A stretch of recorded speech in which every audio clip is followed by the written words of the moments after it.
1-1. Yeah. We are very specific that Council of Governors has no issue with the Senate. We even have no issue with all the Senate committees. We have a problem not just with the CPAIC committee. We have a problem with 4 senators. They know themselves in the committee of CPAIC of the Senate. Those 4 senators know themselves.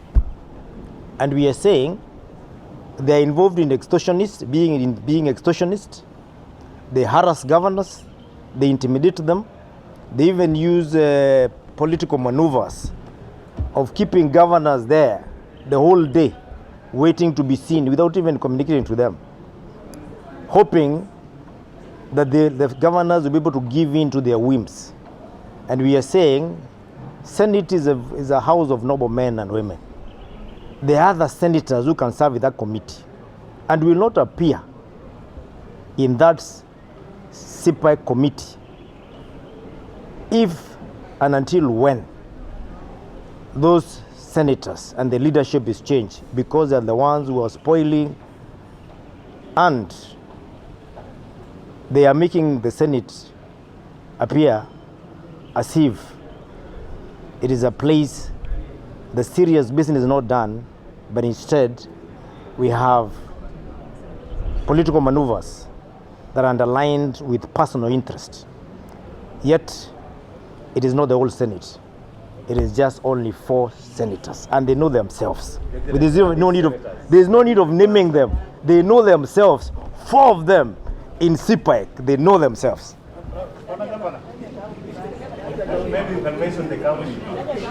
Because even that judge who said that we must appear and we have the right to go back to court to have an interpretation of that, said governors must be treated with decorum.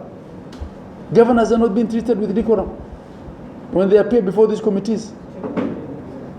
There's all manner of insinuations bordering on insults and harassment of governors. Incitement of ground. Yes. And at times, instead of even using the formal official media, you have bloggers planted in there for you so that by the time you're leaving the room, it's already out there in the villages. Is that what oversight is really? No. We must speak to these things. Yes, we must, and we must take a position as a Council of Governors on these matters. Yes.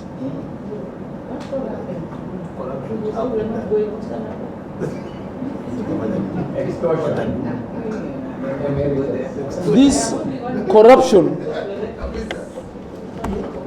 that governors are allegedly being harassed over with respect to audit, we want to be told whether the Houses of Parliament are insulated against corruption. Yes. And it's time to say things as they are. The Council of Governors notes with great concern the continuous and escalating extortion, political witch hunt, harassment, intimidation, and humiliation of excellency governors by certain senators when they appear before the Public Accounts Committee of Senate. It is not an easy decision for the Council of Governors to decide not to appear before CPAIC. But we want to make it very clear, we do understand that the courts have pronounced themselves on this matter before, that governors must appear in person. But the same courts also required that governors be treated with decorum. And the courts, in reaching that decision, did not envisage that there will be extortion, intimidation, humiliation, and harassment. So, Excellency Governors deliberated on this matter and decided until the rules of engagement are redefined and until we have been heard by the leadership of the Senate on the ongoings in that particular committee by particular and specific senators who sit in that committee, we shall not appear before PAC. And I want to make this very, very clear. No governor will appear before PAC before these matters are addressed. And we agree on the rules of engagement. What you've been seeing is killing people's careers. Drama. Politics. The council has resolved that governors will not appear before the Senate Public Accounts Committee until these concerns are addressed through a structured engagement between the leadership of the Senate and the Council of Governors. On governors' appearances before the Senate County Public Investment Committee, we note with concern that governors are required to appear several times before this committee to discuss investment issues, including various funds in the counties. Governors have therefore resolved that they will only appear once before this committee of the Senate County Public Investment Committee once for every audit cycle. Because what's happening, we've been made to appear for this hospital, this investment, that. It's not going to be possible. We will only appear once for every audit cycle. We even have bloggers covering Senate committees instead of the Senate official, communication team. Yeah? Senate is an august house. How do we allow bloggers to be the one covering what happens in there? And even before the governor steps out of that committee, we've seen intimidation of the auditors in that committee to incriminate specific governors, to incriminate governors. The auditor gets so intimidated that at times he even says things contrary to what is in the audit report. We cannot go on like that. So as a council, we've said enough is enough on this matter, and we'll engage the leadership of the Senate. If we have to go back to court to interpret what oversight is and what those appearances should entail, what political responsibility of governors is, we are willing to go back to court. But it cannot be and will not be business as usual. I thank you. Thank you. All right. We must redefine our rules of engagement with the Senate. We must.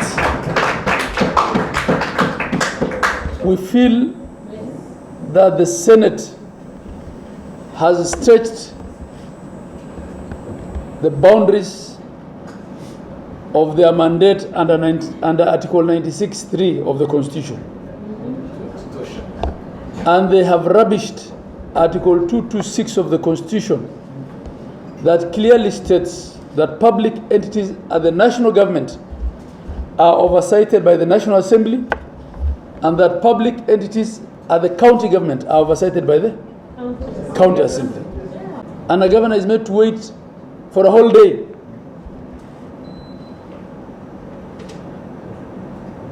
My vice chair was made to wait for a whole day at Senate. And when he left, they leaked some misinformation to the media saying he ran away. How do you invite two governors for the same committee and keep one for a whole day and you expect the other one to be seated there for the whole day? These are things we must address. Yes. Na tukisema 20 sisi wote hakuna mali tutapelekwa. They have fashioned themselves as the premier oversights, quote unquote, of counties, and that oversight comes with a lot of things, including embarrassing Extortion. and all manner of other ills. You know what I'm talking about. This retreat will also address governors' welfare, including structured pension and medical schemes. Other cadres of leaders seems to have it their way when it comes to their welfare. Are the governors children of a lesser God in the leadership space?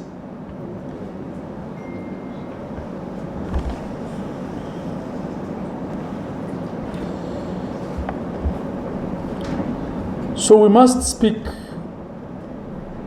about structured pension and medical schemes. These are not privileges. They're necessary safeguards to ensure dignity post this leadership for our governors.